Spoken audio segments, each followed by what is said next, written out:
শরীফ ওসমান হাদি গতকাল তার উপর ন্যাক্কারজনক ভাবে সন্ত্রাসী হামলার ঘটনা খুবই দুঃখজনক অবস্থায় সংকটজনক অবস্থায় রয়েছেন এবং এই ঘটনায় তীব্র নিন্দা জানাচ্ছি, একই সঙ্গে তার সুস্থতা কামনা করছি।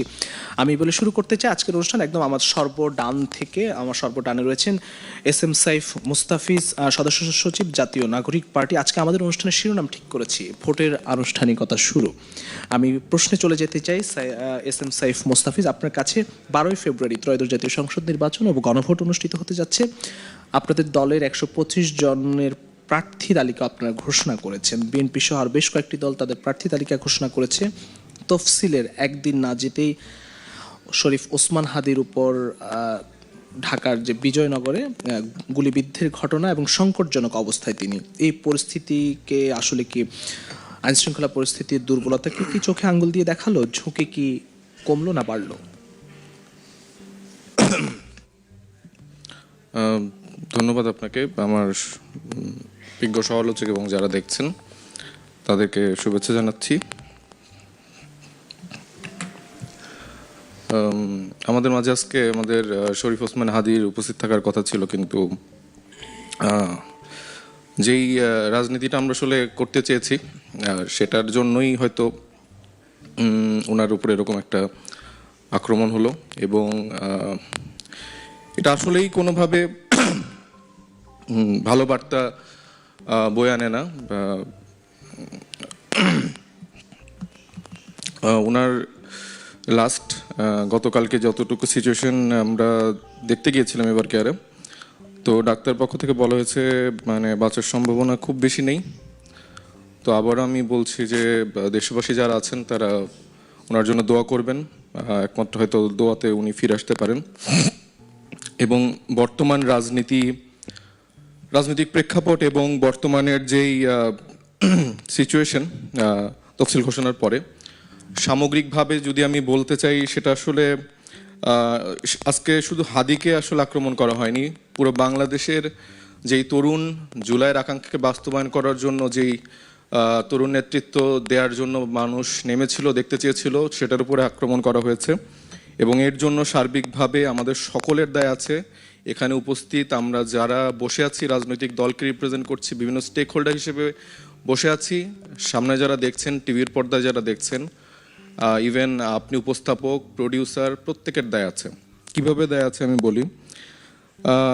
5 তারিখের পরে 15 থেকে 1 মাসের মধ্যে আওয়ামী লীগ অ্যাক্টিভেট হয়ে গিয়েছিল। আমরা নিজেদের মধ্যে চেষ্টা করছিলাম একটা স্থিতিশীল সিচুয়েশন আনার জন্য, কিন্তু আমরা দেখতে পেয়েছি যে এই সময়টায় তারা প্রচণ্ডভাবে ঐক্যবদ্ধভাবে নিজেদেরকে সেভ করা থেকে শুরু করে তাদের যা যা উইপেন্স আছে সেগুলো ব্যবহারের মধ্যে ততটা বিভাজন বেড়েছে। আমরা নিজেদের মধ্যে কামড়াকামড়ি করেছি, নিজেদেরকে আক্রমণ করেছি এবং জুলাইয়ের যে শক্তি, বিএনপি, জামাত ইসলামী, এনসিপি, গণ অধিকার পরিষদ, যত দল আছে সবাই নিজেদের মধ্যে আমরা বিভাজন তৈরি করেছি। এবং আমাদের যারা সরকার গঠন করেছিল, যেসব উপদেষ্টা মণ্ডলী, আমাদের তরুণ উপদেষ্টা মণ্ডলী থেকে শুরু করে সিনিয়র যারা আছে, প্রত্যেকেই আমি মনে করি যে ফেলিয়ার। এবং তারা কেউ আসলে জুলাইকে যেভাবে আপহোল্ড করার দরকার ছিল সেটা করতে পারেনি। কারণ হচ্ছে যে যেভাবে আসলে আওয়ামী লীগের লোকজনকে ধরার কথা ছিল, যেভাবে আসলে তাদের যারা সফট যারা সাপোর্টার ছিল তাদেরকে আইনের আওতায় আনা উচিত ছিল, তাই সেটা তারা কোনোটাই করেনি। না কোনো মিডিয়ার রিফর্ম হয়েছে, না কোনো তারা আসলে পরিবর্তনের জন্য কোনো কাজ করেছে। তারা জাস্ট 1.5 বছর ধরে নিজেদের বেসিক রুটিন ওয়ার্ক করেছে, যেটা আসলে জুলাইয়ের আকাঙ্ক্ষাকে কোনোভাবেই বাস্তবায়ন করে না। এবং আমাদের ডেভিল হান্টের মতো এরকম আরও অনেক ডেভিল হান্ট আসলে প্রয়োজন ছিল, যেটা আসলে সরকারের পক্ষ থেকে হয়নি। 1300-র ওপরে অস্ত্র লুট হয়ে গেছে, যেটা এখনও উদ্ধার হয়নি। এই 1300 অস্ত্র কার কাছে আছে, কিভাবে সেগুলো ব্যবহার হচ্ছে, এগুলো টার্গেট কিলিংয়ে, আমরাও সেই টার্গেট কিলিংয়ে আছে, এগুলো অনেকবার জানানোর পরও সরকার থেকে কোনো উদ্যোগ নেওয়া হয়নি। আমরা গোপালগঞ্জে আমরা ইস্যু দেখেছিলাম যে জাতীয় নাগরিক পার্টি এনসিপির উপরে কিভাবে আক্রমণ হয়েছে।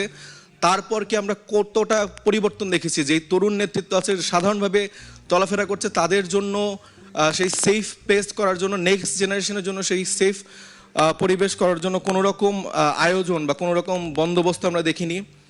বরঞ্চ আমরা দেখেছি বিশেষ দলের রাজনৈতিক নেতাদের জন্য অন্যরকম বন্দোবস্ত, যারা হয়তো বা সম্ভাব্য রাজনৈতিক দলগুলো ক্ষমতায় আসবে বা প্রধান বিরোধী দল হিসেবে আসবে, কিন্তু এখানে আমার প্রত্যেকটা রাজনৈতিক নেতা যে আসলে একটা ছোট্ট ব্যানার নিয়ে জুলাইয়ের আকাঙ্ক্ষাকে বাস্তবায়ন করার জন্য লড়াই করছে, তার নিরাপত্তা নিশ্চিত করাটাও আমাদের দায়িত্ব ছিল। সেটা ছোট বড় দল সবার সম্মিলিতভাবে করার কথা ছিল। এবং আজকে আমি নাম ধরে কিছু মানুষের কথা উল্লেখ করতে চাই।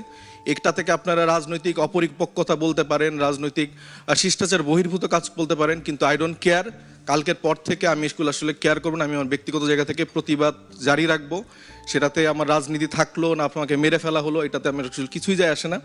আপনারা জানেন যে আওয়ামী লীগের soft court supporter Anis Alamgir, সাংবাদিক আনিস আলমগীর, সাংবাদিক মাসুদ কামাল, আব্দুল তুষার, সাংবাদিক পান্না, তারপরে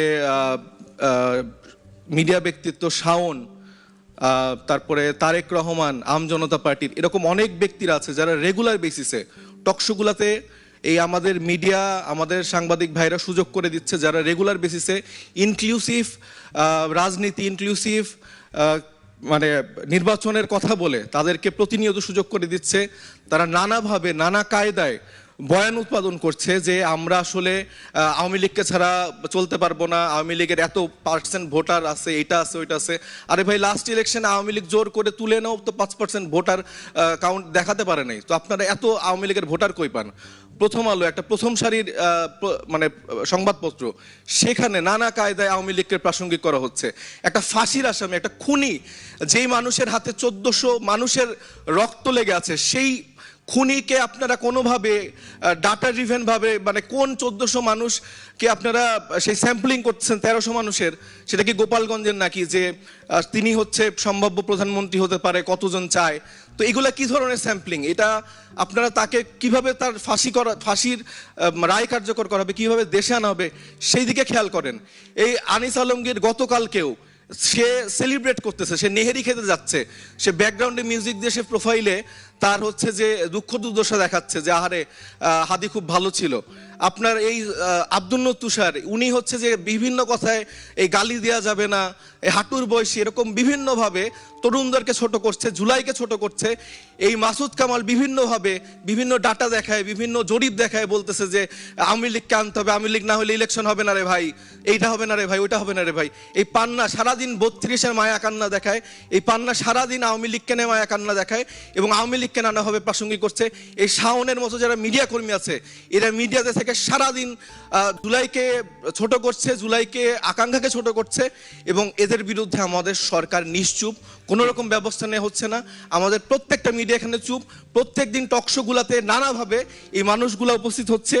এছাড়াও সাংবাদিক, শিক্ষক মহলের, আপনারা জানেন ঢাকা বিশ্ববিদ্যালয় থেকে শুরু করে প্রত্যেকটা পাবলিক ইউনিভার্সিটিতে এই জুলাই গণ অভ্যুত্থানের সময় যারা আওয়ামী লীগের দালালরা ছিল, তারা কিভাবে দলদাস হয়ে এই জুলাই গণ অভ্যুত্থানে এই মৃত্যুগুলা ঘটানোর পেছনে দায়ী ছিল, তারা আবার নতুন করে ক্লাসে ফিরছে, তারা নানা জায়গায় মিটিং মিছিল করছে।